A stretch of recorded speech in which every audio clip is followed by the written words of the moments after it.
Olá e obrigado por escolheres mais um vídeo aprendemate.online. Neste vídeo vamos trabalhar os números complexos. Especificamente vamos ver como é que podemos escrever um complexo na forma trigonométrica e como é que podemos passar de uma para outra, da algébrica para a trigonométrica ou ao contrário. Okay? Vai ser importante porque vais ter operações mais complicadas para utilizar nos exercícios mais avançados e aí tens que saber rapidamente passar para a forma que é mais útil, que te vai facilitar o caminho. Bom, antes de começarmos, não te esqueças de subscrever o canal caso não o tenhas feito e de deixar um gosto e dar uma ajuda a este projeto. Vamos a isto? Então, antes de começar o exercício propriamente, vamos olhar aqui para o lado direito e ver algumas ideias importantes para entender estas duas formas. A forma algébrica, de certeza que já estás à vontade com ela, portanto, podemos escrever um número nesta forma, A mais BI, em que o A e o B são números reais. Agora, vamos olhar para o plano complexo, para esta representação que temos aqui. Quando temos um número complexo, ele vai ter um afixo, que é este ponto que o vai representar. Tem coordenadas A, B, quando estamos a pensar na forma algébrica, mas também podemos pensar agora de uma outra maneira, com uma espécie de outro sistema de coordenadas. Essa nova forma nós vamos chamar a forma trigonométrica. Então, o que é que precisamos para escrever um número na forma trigonométrica? Vamos precisar, primeiro, da distância a que o ponto, que é o afixo desse complexo, está da origem, e tu vês aqui esta distância aqui, vamos chamar a isto o módulo de um complexo, que é este módulo de Z. Também podes ver isto como R e, em alguns livros, também como Rho, ok? Nada de especial, é tudo a mesma coisa. É o módulo de um complexo, esse módulo é um número real. Como é que o vamos calcular? Bom, depende. Às vezes é só olhar para a posição desse ponto, do afixo, e facilmente vês a distância, ou então, se quiseres, podes aplicar aqui esta formulazinha para calcular o módulo, ok? Bom, para além do módulo, precisamos de outra informação, precisamos de saber qual é o ângulo que é formado aqui entre o eixo real, a parte positiva do eixo real, e este segmento aqui que nós usamos para medir o módulo. Este ângulo que aqui está, vamos chamar um argumento do complexo, ok? E é um argumento porque não é único. Qualquer ângulo que se consiga encontrar que, no fundo, vai parar aqui a esta posição, vai funcionar como um argumento, ok? Já vamos ver melhor como é que isto funciona na prática. Como é que vamos determinar este ângulo? Bom, depende também. Há situações simples em que nós, pela representação, sabemos logo qual é o ângulo, já vamos ver, e, noutros casos, vamos usar, por exemplo, aqui este método com a tangente do ângulo, está bem? Vamos já falar depois melhor sobre isto. Então vamos lá pegar no exercício em concreto. Temos aqui três números complexos na forma algébrica e vamos precisar de os passar para a forma trigonométrica. Os dois primeiros, se reparares, são, no fundo, situações especiais. Por exemplo, o z igual a 4i, nós temos aqui um número, olhando aqui para a representação no plano complexo, que vai ficar exatamente em cima do eixo imaginário.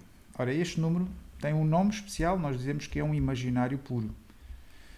Ora, quando temos um imaginário puro, determinar o módulo, por exemplo, é bastante fácil, não é? Olhando para ali, nós vimos que o módulo era a distância até à origem, e, portanto, se o número é o 4i, nós vemos que a distância será 4. Portanto, o módulo de 4i facilmente se determina aqui pela figura, é 4. Ok? Então, e qual é o argumento que podemos aqui usar? Um argumento possível também conseguimos determinar rapidamente a partir desta representação. Então, o ângulo que poderíamos usar seria, por exemplo, no sentido positivo, π sobre 2.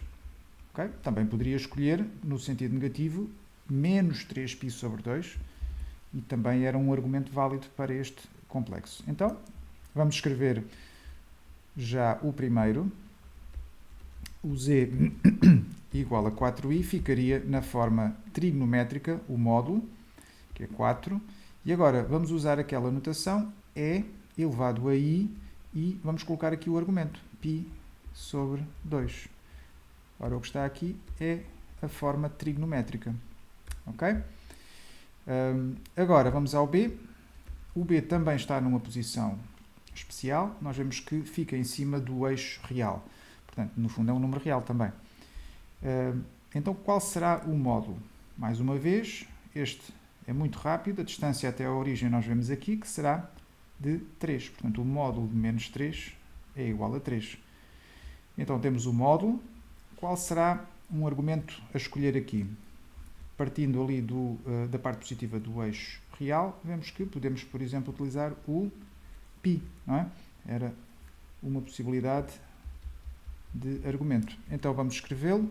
Z igual a menos 3 na forma algébrica passa a 3, o módulo, é elevado a i, π, o argumento. Um argumento possível. Okay? Portanto, estes dois primeiros são bastante rápidos e fáceis de fazer, porque ficam em posições especiais. Então, e se não acontecer isso? Que é o caso do C. Agora, o C, que é 1 menos i, nós vemos aqui na representação, no plano complexo, que a parte real era positiva, 1, parte imaginária era menos 1, e, portanto, nós temos aqui no quarto quadrante um número complexo, e o módulo agora já não é logo imediato, embora até não fosse complicado, não é? Até se poderia aqui chegar lá rapidamente. Mas vamos aplicar o processo mais geral neste caso. Então, a primeira coisa a fazer será calcular o módulo, e o módulo de 1 menos i, aplicando aquela fórmula, será então a raiz quadrada de parte real ao quadrado, 1 ao quadrado, mais parte imaginária, que é menos 1, ao quadrado. E, portanto, temos raiz de 1 mais 1, vamos já colocar raiz de 2. Ok? Também dá jeito às vezes de saber, por isso é que eu disse que até era rápido de descobrir. Quando nós temos um quadrado de 1 por 1, as diagonais medem exatamente raiz de 2. Ok? É um valor assim bastante habitual e pode ajudar. Neste caso, era esta diagonal aqui do quadrado 1 por 1 e, portanto, era raiz de 2. Ok, temos o módulo. Agora precisamos de um argumento. Vamos usar o processo geral e aqui é que entra a tangente. Portanto, a partir da fórmula que tens aí do lado direito, sabes que a tangente daquele ângulo vai ser parte imaginária, o b, que neste caso é menos 1, sobre a parte real, o a, que neste caso é 1. E, portanto, temos uma tangente igual a menos 1. Bom, agora é preciso ter alguma atenção porque eu até poderia ter um outro complexo. Por exemplo, vamos marcar aqui um outro que é o complexo que tem parte real menos 1, parte imaginária 1. Que complexo é que será este? Será então menos 1 mais i. Ora, se eu calcular o módulo, e dá para ver aqui na figura, nós vemos que o módulo era exatamente o mesmo, não é? Raiz de 2. E se calcular agora a tangente seria parte imaginária, que é 1, sobre parte real, que é menos 1. Portanto, também iria obter menos 1 como tangente. Portanto, há aqui duas possibilidades e nós temos que juntar uma outra informação para determinar o ângulo correto para aquele que nós queremos. O que nós vamos querer é este, o 1 menos i. Então, qual é essa informação? O que é que distingue estes dois? O que nós queremos está no quarto quadrante e não no segundo. Portanto, vamos juntar essa informação aqui, sempre, que é o quadrante. Então, está no quarto quadrante. E agora, vamos pensar nos valores que já conhecemos da trigonometria, nos valores de tabela. Sabemos que o valor que dá 1 na tangente era para o ângulo de π sobre 4, os 45 graus, mas nós queremos o ângulo no quarto quadrante. Portanto, em vez do π sobre 4, que estaria aqui, e que daria uma tangente de 1, nós vamos querer, por exemplo, no sentido negativo, podemos defini-lo como menos π sobre 4. Okay? Era um argumento possível. Também poderíamos dar a volta pelo sentido positivo e chegávamos aqui como, portanto, 8π sobre 4 dava a volta completa, é 2π, então era só retirar um bocadinho, poderia ter sido 7π sobre 4. Okay? Era outra possibilidade de argumento. Agora vamos juntar estas duas informações e ficar a conhecer totalmente o complexo que queríamos, mas na forma trigonométrica. Portanto, ele vai ser módulo raiz 2 é elevado a i menos π sobre 4. Okay? Também podes ver isto, se quisermos podemos escrevê-lo, raiz 2 é elevado a menos i π sobre 4. Portanto, este é o processo assim mais geral. Quando é que o vamos aplicar?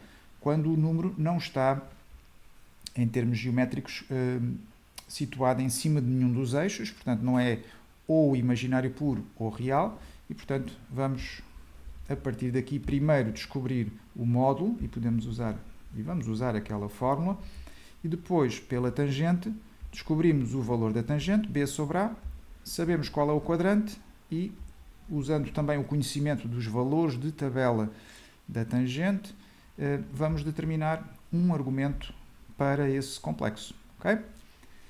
Bom, então o primeiro está feito, agora vamos passar ao segundo, em que vamos, de certa forma, fazer o processo ao contrário, depois de avançarmos no que nos pede a pergunta. Okay? Então vamos lá para o segundo.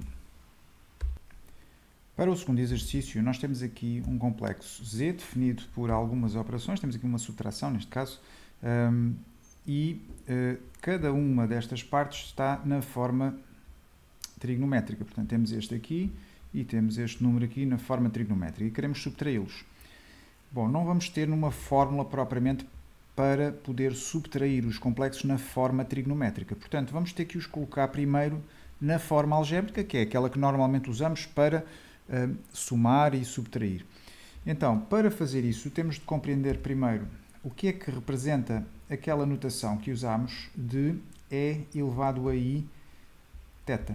Okay? Portanto, isto que aqui está chama-se a exponencial complexa e é uma forma, digamos que mais compacta, de escrever o seguinte, que é o cosseno de θ mais o I seno de θ. Antigamente até se usava uma outra notação, que era o cis de θ. É bom conheceres porque podes encontrar exercícios mais antigos com esta notação e diz exatamente a mesma coisa. Se reparares, tens aqui o C de cosseno, não é? Do cis, e depois o S de seno. Está bem? Portanto, é exatamente a mesma coisa. Mas vamos agora trabalhar mais com esta. E, sabendo isto, se agora juntarmos também a forma toda trigonométrica, que é com o módulo, quando nós temos esta notação, isto podemos desenvolver distribuindo aqui este módulo pelo cosseno do ângulo mais I seno de o ângulo. Portanto, a forma de passar da forma trigonométrica para a algébrica será, no fundo, desenvolver a expressão neste sentido. Então vamos lá fazê-lo. Temos aqui um primeiro complexo, vamos fazer à parte, este é elevado a menos π sobre 4, e vamos desenvolvê-lo desta forma. Neste caso ele até tem módulo 1, não se vê aqui nada, portanto está aqui 1 como módulo, e vamos desenvolver então para o cosseno de menos π sobre 4 mais I seno de menos π sobre 4. Pronto, entra aqui a trigonometria. Por exemplo, o caso do cosseno, nós sabíamos já da trigonometria que o cosseno é uma função par e, portanto, se quisermos, até podemos dizer que o cosseno de menos um certo ângulo é o cosseno do ângulo. Portanto, fica cosseno de π sobre 4. Só recordar aqui ao lado, cosseno de menos alfa é igual ao cosseno de alfa. Atenção que no caso do seno, como o seno é ímpar, já acontece outra coisa, não é? Será seno de menos alfa igual a menos seno de alfa. Ok? Então vamos desenvolver e ficamos com, e vamos usar esta última conclusão, ficamos com menos I seno de π sobre 4. Agora isto são valores de tabela, portanto vamos substituir os valores, isto é raiz 2 sobre 2, menos I raiz 2 sobre 2. Ok, então este já está na forma algébrica. Vamos fazer o mesmo ao outro. Portanto, o 2 é elevado a menos Iπ. E vamos desenvolver também, neste caso temos aquele 2 ali atrás, e vamos agora fazer o cosseno, portanto, duas vezes, e desenvolvemos esta parte aqui, como cosseno de menos π mais I seno de menos π. Ok? Vamos calcular. O cosseno de menos π, se pensarmos no círculo trigonométrico, vamos parar aqui, não é? No sentido negativo seria menos π, e sabemos que o cosseno aqui é menos 1. Está bem? Portanto, o cosseno, temos que conhecer bem agora as razões trigonométricas. Portanto, o cosseno aqui vai ser menos 1. E o seno? Ora, o seno, que é a coordenada y, no fundo aqui deste ponto, a coordenada x era menos 1, a coordenada y é 0. Portanto, vamos ter aqui seno igual a 0 e, portanto, vai ficar mais i vezes 0. Ok, está quase. Agora temos 2 vezes menos 1 e temos menos 2. Pronto, temos os números na forma algébrica. Vamos fazer agora aquela operaçãozita que ali está, a subtração, para descobrir o z.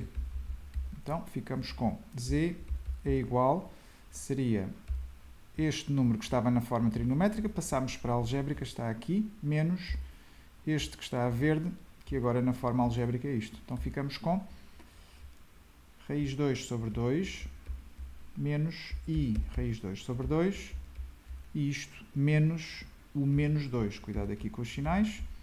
O que nos vai dar raiz 2 sobre 2. Vamos agrupar a parte real, este com isto, e ficamos com isto mais 2, menos i raiz de 2 sobre 2. Ok? Bom, agora atenção, porque a pergunta não pede o z, mas sim o conjugado e o simétrico. Portanto, vamos apresentar agora, este é o z. O que é que será o conjugado? Nós sabemos que o conjugado de um complexo é simplesmente um conjugado que tem a mesma parte real. Portanto, vamos manter raiz 2 sobre 2 mais 2, mas o que é que vai ter? Vai ter o simétrico da parte imaginária, portanto vai passar de menos i raiz de 2 sobre 2 para mais i raiz de 2 sobre 2. Ou, vamos pôr de maneira mais habitual, mais raiz de 2 sobre 2i. Ok? Tanto faz, mas aqui é só mais habitual fazê-lo. Até podemos aqui também trocar esta. Pronto. Agora, o que é que nos falta? O simétrico. Ora, o simétrico será o menos z. Então, se temos aqui o z, o menos z, parece lógico trocar os sinais às suas duas partes, não é? Portanto, vai ser, então, menos raiz 2 sobre 2 menos 2, a parte real troca o sinal, e depois a parte imaginária, portanto, mais raiz 2 sobre 2i. Ora, temos o conjugado, temos o simétrico e está feito. Portanto, finalizando, não esquecer, é importante conhecer bem qual é a forma algébrica, a mais bi, qual é a forma trigonométrica, módulo de z, e elevado a i, θ, em que o θ é um argumento de um complexo em particular que nós temos. Saber passar de uma para a outra. Quando são casos em que os complexos estão em cima dos eixos, são imaginários puros, são reais, então basta só olhar para a representação e é mais fácil determinar ou na forma algébrica ou na trigonométrica. No caso mais geral, aí temos que usar os processos que vimos. Ok? Bom, não te esqueças de visitar o site aprendemato.online, ver se encontras lá mais exercícios úteis e recursos para o teu estudo e continua agora a praticar e a fazer os exercícios progressivamente mais complicados. Ok? Boa sorte e até ao próximo vídeo.